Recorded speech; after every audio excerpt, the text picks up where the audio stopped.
الحمد للہ رب العالمین والصلاة والسلام علی سیدنا و سید الانبیاء والمرسلین وعلی آلہ واصحابہ واتباعہ اجمعین اما بعد فاعوذ باللہ من الشیطان الرجیم بسم اللہ الرحمن الرحیم قل لا اسألکم علیہ اجرا الا المودۃ فی القربى ومن یقترف حسنۃ نزد له فیہا حسنا ان اللہ غفور شکور صدق اللہ مولانا العظیم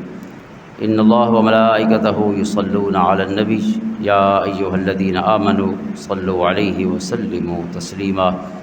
اللہم صل علی سیدنا و مولانا محمد وعلی آل سیدنا و مولانا محمد افضل صلواتک بعدد معلوماتک وبارک وسلم الصلاۃ والسلام علیک یا سیدی یا رسول اللہ وعلی آلک و اصحابک یا سیدی یا حبیب اللہ۔ معزز و محترم حاضرین اور سامعین اور معزز ناظرین، محرم الحرام 1448 ہجری کا بابرکت مہینہ شروع ہے۔ اس اسلامی سال کا پہلا مہینہ ہے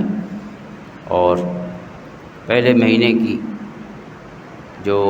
یادیں ہیں اس کے ساتھ وابستہ، وہ جیسے حضرت اقبال نے کہا ہے کہ غریب و سادہ و رنگی ہے داستان حرم، نہایت اس کی حسین ابتدا ہے اسماعیل۔ اس کی ابتدا حضرت اسماعیل علیہ السلام کی خود سپردگی سے ہوئی ہے، اپنے آپ کو حوالے کر دینا، پیش کر دینا اپنے خالق کے حکم کے سامنے اور خالق کی رضا کے سامنے۔ بظاہر تو وہ ایک گفتگو ہے باپ بیٹے کی، سیدنا ابراہیم علیہ السلام اور سیدنا اسماعیل علیہ السلام کی، کہ حضرت ابراہیم پوچھتے ہیں کہ میں نے خواب دیکھا ہے، انی اری فی المنام انی اذبحک، کہ میں آپ کو ذبح کر رہا ہوں، آپ کی قربانی اللہ کی بارگاہ میں پیش کر رہا ہوں۔ تو بیٹا جو ہے وہ والد کا بغیر کسی تردد کے جواب دیتا ہے، یعنی بیٹا پہلے تو رضا پوچھتا ہے کہ فانظر ماذا تری، کہ آپ بتائیں کیا کرنا چاہیے یا آپ اس معاملے میں کیا کہتے ہیں۔ چھوٹا بچہ ہے جو فلما بلغ معہ السعی کی عمر ہے، ابھی بھاگنے دوڑنے کی عمر تک پہنچا ہے، اور اس سے اتنا بڑا اور مشکل سوال کیا جا رہا ہے کہ آپ کو خواب میں ذبح کر رہا ہوں، آپ کی اس بارے میں کیا رائے ہے؟ تو بیٹے کا جواب ہے یا ابت افعل ما تؤمر، اے والد محترم جو اللہ کا حکم ہے آپ کر گزری، ستجدنی انشاءاللہ من الصابرین، آپ انشاءاللہ مجھے صبر کرنے والوں میں سے پائیں گے۔ زبان پہ کوئی شکوہ نہیں ہوگا، کوئی اعتراض نہیں ہوگا، کوئی ناراضگی نہیں ہوگی، کوئی ناپسندیدگی نہیں ہوگی، بلکہ اللہ کا جو حکم خواب میں آپ کو عطا ہوا ہے اس پر مجھے مکمل پیکر تسلیم و رضا پائیں گے۔ تو یہ بہت بڑا جواب ہے حضرت اسماعیل علیہ السلام کا، اور یہ جواب جو ہے یہ اصل وہ روح ہے جو مطلوب ہے اللہ کی بارگاہ میں، کہ انسان جو ہے اپنے آپ کو اللہ کے حوالے کر دے، اس کے حکم کے بعد اللہ تعالیٰ کے کسی بھی معاملے میں جو تعلیمات قرآن کریم میں موجود ہیں، اگر وہ ہماری کسی بھی جو ذاتی معاملہ ہو، انفرادی و اجتماعی، اس میں ایک روشنی فراہم کر رہی ہے، تو پھر ایک مومن کے پاس کوئی اور مصلحت نہیں رہ جاتی کہ وہ اس کے بعد بھی کسی سے مشورہ کرے اور کچھ سوچے۔ اس لیے قرآن کریم کا حکم ہے وَمَا كَانَ لِمُؤْمِنٍ وَلَا مُؤْمِنَةٍ إِذَا قَضَى اللَّهُ وَرَسُولُهُ أَمْرًا، سورۃ احزاب کی آیت ہے کہ کسی مومن مرد اور عورت کے لیے یہ جائز نہیں ہے کہ جب اللہ رب العزت اور اس کا پیارا رسول صلی اللہ علیہ وآلہ وسلم کسی معاملے کو طے کر دیں، فیصلہ کر دیں، اذا قضى الله امرا ان يكون لهم الخيار، کہ اس کے بعد اس کے کوئی اختیار باقی ہو۔ مومن مرد یا عورت کے پاس کوئی اختیار باقی نہیں رہتا جب اللہ رب العزت اور اس کے رسول صلی اللہ علیہ وسلم کا کسی معاملے میں فیصلہ ہو جائے۔ یعنی یہ اصل سارے اسلام کی روح ہے۔ اسلام کا معنی بھی جھکنا ہے، لفظی معنی جو ہے اس کا لغوی، تو جھکنا کہاں ہے؟ اللہ کے حکم کے سامنے۔ یہ جو ظاہری جھکنا ہے یہ تو اس کا ایک مظہر ہے جو لوگ دیکھ سکتے ہیں، ایک محسوس طریقہ ہے جھکنے کا، اور ایک جھکنے کا وہ غیر محسوس طریقہ ہے کہ جو انسان کے عمل سے ظاہر تو ہو سکتا ہے لیکن جسم اس کا ظاہر اس طرح جھکا ہوا نہیں ہوگا، لیکن اللہ کے حکم کے سامنے کامل اطاعت جو ہے۔ لہٰذا اس ماہ مبارک میں حضرت اقبال فرما رہے ہیں کہ یہ اسلام کی داستان ان نٹ شل یہی ہے، غریب و سادہ و رنگی ہے داستان حرم۔ رنگین وہ رنگ جو ہے اس کے بھی کئی معنی ہو سکتے ہیں، بہرحال ایک رنگ اس کا جو خون ہے، انسان یعنی اپنے آپ کو اللہ کی بارگاہ میں پیش کر دے، جو درجہ شہادت ہے اس کے لیے تیار ہونا ہے۔ لیکن یہ درجہ شہادت جو ہے اللہ تعالیٰ کو ظاہر ہے ہمارے خون مطلوب نہیں، جیسے اسے قربانی کے جانوروں کے خون مطلوب نہیں ہے، نہیں ینال اللہ لحومھا ولا دماؤھا، اللہ کے پاس تمہارے لحوم اور دماء، گوشت اور یہ خون نہیں پہنچتے اللہ کے پاس، ولاکن ینالہ التقوی منکم، اللہ کے پاس آپ کے دل کی وہ کیفیت پہنچتی ہے جو تسلیم و رضا والی کیفیت۔ تو جو اپنی جان بھی پیش کر دے تو ظاہر ہے یہ آخری بات ہے کہ انسان ہر کوئی جینا چاہتا ہے، زندگی سے محبت ہے، اور جان ہے تو جہان ہے، لہذا جس نے جان پیش کر دی ہے اس نے جہان کی اور کیا چیز اللہ کی محبت پر غالب ہونے دی ہوگی۔ اس لیے اللہ رب العزت کی محبت جو ہے یا اس کے رضا کے سامنے جو جھکنا ہے، یہ جو تسلیم ہے اور رضا کی کیفیت ہے، اللہ کی رضا کے ساتھ راضی ہونا، یہ یوں سمجھیے کہ ایک مسلمان سے مطلوب بھی ہے، اور اس کی اللہ کے ساتھ جو قرب اور تعلق کی بنیاد ہے اس میں یہ نقطہ اول بھی ہے اور نقطہ آخر بھی ہے، سب سے بڑا کمال۔ اس لیے قرآن کریم فرماتا ہے کہ جب ایک مومن فوت ہوتا ہے تو اسے آواز دی جاتی ہے کہ یا ایتھا النفس المطمئنہ، کہ اے نفس وہ جان کہ جو اللہ کے ہر فیصلے پہ مطمئن ہے، اے نفس مطمئنہ، اللہ کے فیصلے پہ مطمئن ہو جانا، یہ کمال ہے انسان کا۔ فیصلے پہ کب مطمئن ہوتا ہے؟ جب اللہ کے فیصلے پہ راضی ہو، اور راضی تب ہوگا جب اسے یقین ہو کہ میرے رب نے جو لکھا ہے میرے لیے وہ صحیح لکھا ہوگا، چونکہ اس سے بڑھ کر نہ میرا مفاد اور فائدہ کوئی جان سکتا ہے، اور اس سے بڑھ کر نہ کوئی سے مجھ سے محبت کر سکتا ہے۔ جیسے سیدنا حضرت امام حسین رضی اللہ تعالیٰ عنہ سے جب حضرت عبداللہ ابن مطیع نے کہا کہ آپ جس طرف رخ فرما کے جا رہے ہیں اپنے بچوں اور فیملی کے ساتھ، تو وہاں تو سوائے تلواروں کے اور سوائے موت کے کچھ نظر نہیں آ رہا، یعنی جو بھی بندہ ایک تجزیہ کر سکتا تھا اس وقت حالات کا، تو اس کے سامنے یہ چیز کوئی جاننا مشکل نہیں تھا کہ آپ کا سفر جو ہے وہ موت کا سفر ہے۔ تو انہوں نے بھی یہی عرض کیا جب آپ مکہ سے کوفہ کی طرف روانہ تھے، تو وہاں آپ نے قرآن کریم کی آیت کریمہ پڑھی۔ ایک تو پورا سفر جو ہے حضرت امام حسین رضی اللہ تعالیٰ عنہ کا یہ سفر کربلا جو ہے، بلکہ اس سے پہلے مدینہ طیبہ سے مکہ کا سفر اور پھر کربلا کا سفر، اوورال اس واقعے کو اگر ہم مدینہ طیبہ سے شروع کریں، وہیں سے شروع کرنا چاہیے، تو پورے سفر میں آپ قدم قدم پہ اللہ کی جو مبارک آیتیں ہیں، اپنے ہر موقف پر اللہ کی آیت ہی پیش کرتے ہیں، بلکہ اپنی جو کیفیت ہے آپ کی اسے بھی گویا محسوس کر رہے ہیں قرآن کی نظر میں۔ قرآن کے جو بیان کردہ واقعات ہیں، جو احکام ہیں، ہر بندے کے لیے ظاہر ہے اس کی جو کیفیت بھی ہو اس کا ذکر قرآن میں موجود ہے۔ اگر انسان اپنے آپ کو آئیڈینٹیفائی کرے مختلف واقعات میں، وہاں اچھے لوگوں کے واقعات بھی ہیں، برے لوگوں کے واقعات بھی ہیں، اور پھر ان میں جو ایک پیسفل لائف گزارنے والے پرامن زندگی کے لمحات بھی ہیں، جس پر بار بار قرآن کریم شکر کی تلقین فرماتا ہے، اور مشکل میں پھنسے ہوئے لوگ، کسی آزمائش میں گھرے ہوئے لوگوں کی باتیں بھی ہیں، بلکہ غالب موضوع ہے جس کو ابتلاء و آزمائش کو قرآن نے بیان کیا ہے۔ تو لہٰذا امام علی مقام ہر قدم پہ اپنی کیفیت کو، اپنے موقف کو قرآن سے ثابت کرتے ہیں اور قرآن ہی پہ بیس کرتے ہیں۔ تو جب انہوں نے یہ کہا کہ آگے کی جو حالات ہیں وہ کسی صورت بھی آپ کے لیے وہ کنڈوسیو نہیں ہیں، سازگار نہیں ہیں، تو آپ نے اس موقع پر قرآن کریم کی آیت پڑھی جو رب کائنات نے اپنے محبوب علیہ الصلوۃ والسلام سے خطاب کے صیغے اور امر کے ساتھ اللہ نے بیان فرمایا ہے سورۃ توبہ میں، قل لن یصیبنا الا ما کتب اللہ لنا، اے محبوب صلی اللہ علیہ وآلہ وسلم فرما دیجئے کہ ہمیں کوئی تکلیف نہیں پہنچے گی مگر جو اللہ تعالیٰ نے لکھ دی ہو، یعنی جو اللہ نے تقدیر میں کوئی چیز مقدر فرما دی ہے، تقدیر کا حصہ بنا دیا ہے، تو وہ تو ہمیں ملنا ہے، اس سے تو کوئی مفر نہیں ہے، کوئی فرار ممکن نہیں ہے، اللہ کی تقدیر سے کوئی دور نہیں جا سکتا۔ لیکن اگلی بات یہ ہے کہ اگر اللہ نے نہیں لکھا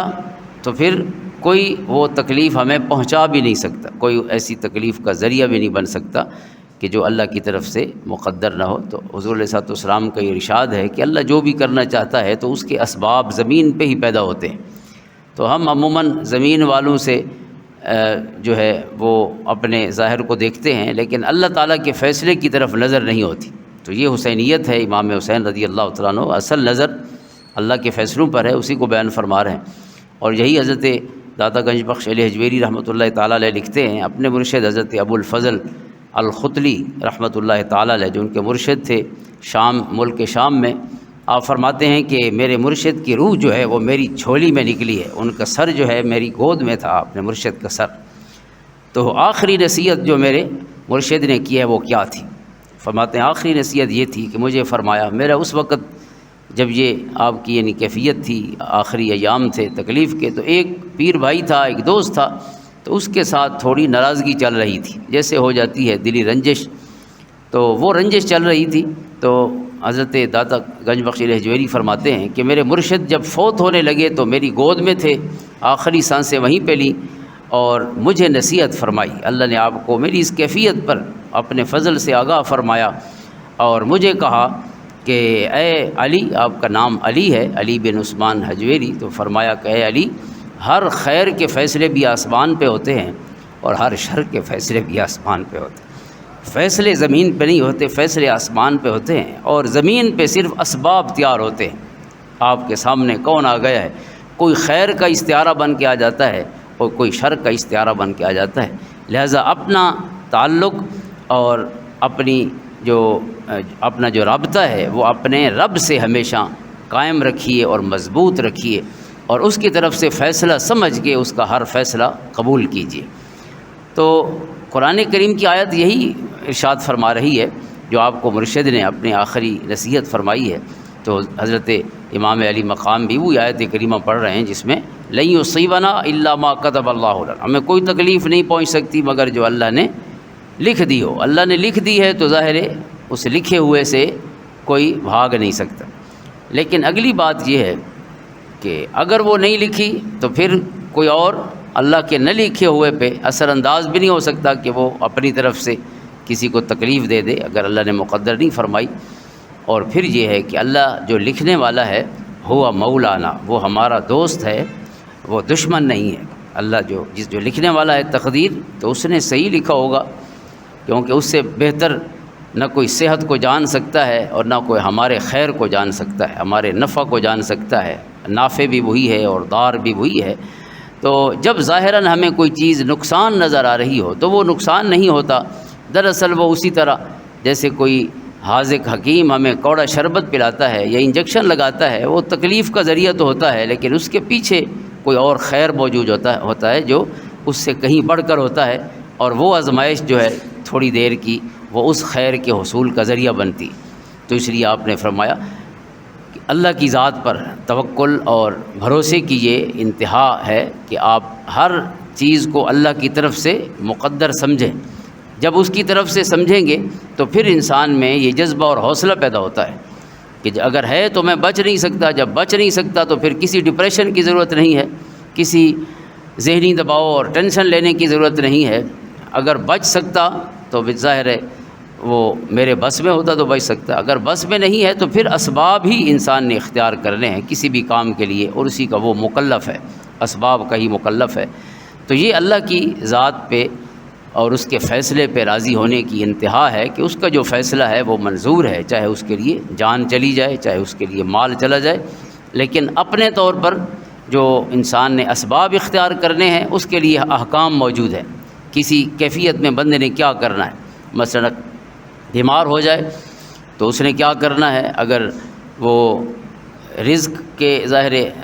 حوالے سے پریشان ہے تو کیا کرنا چاہیے، اسباب رزق کے اختیار کرے اور اسباب شفا کی اختیار کرے، ڈاکٹر حاذق حکیم کے پاس جا کر۔ اسباب کا انسان مکلف ہے اور نتائج جو ہیں وہ اللہ رب العزت کے پاس ہیں،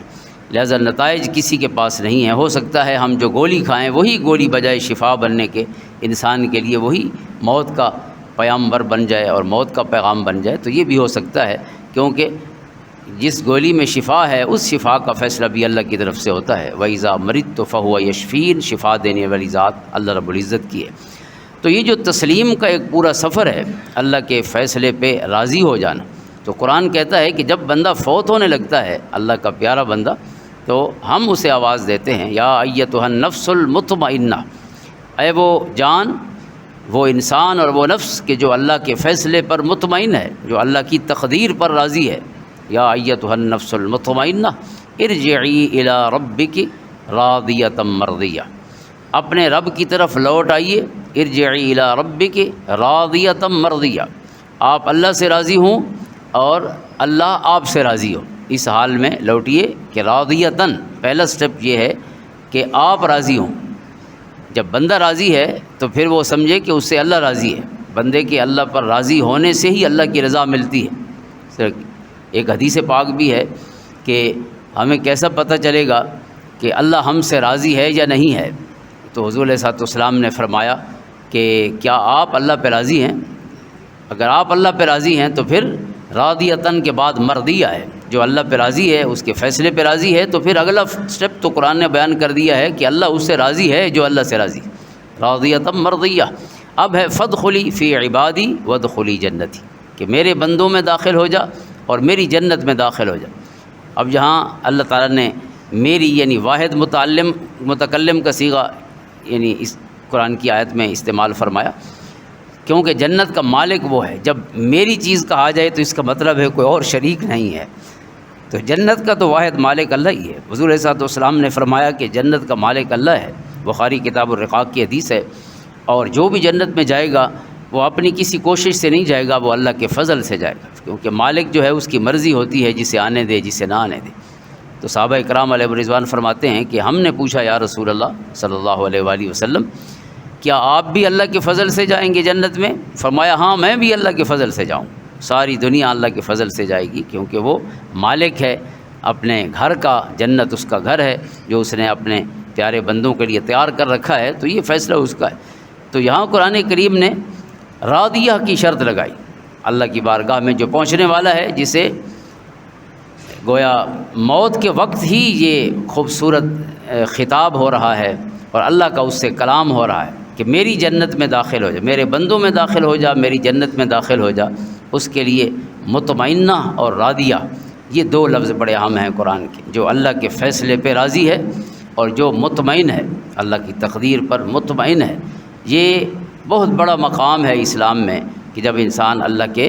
فیصلوں پہ راضی ہو جائے۔ ہم میں سے ہر ایک کے لیے اللہ تعالیٰ نے جو لکھا ہے، مقدر فرمایا ہے، وہ اس کے مطابق ہی دنیا میں ان چیزوں کو لے رہا ہے۔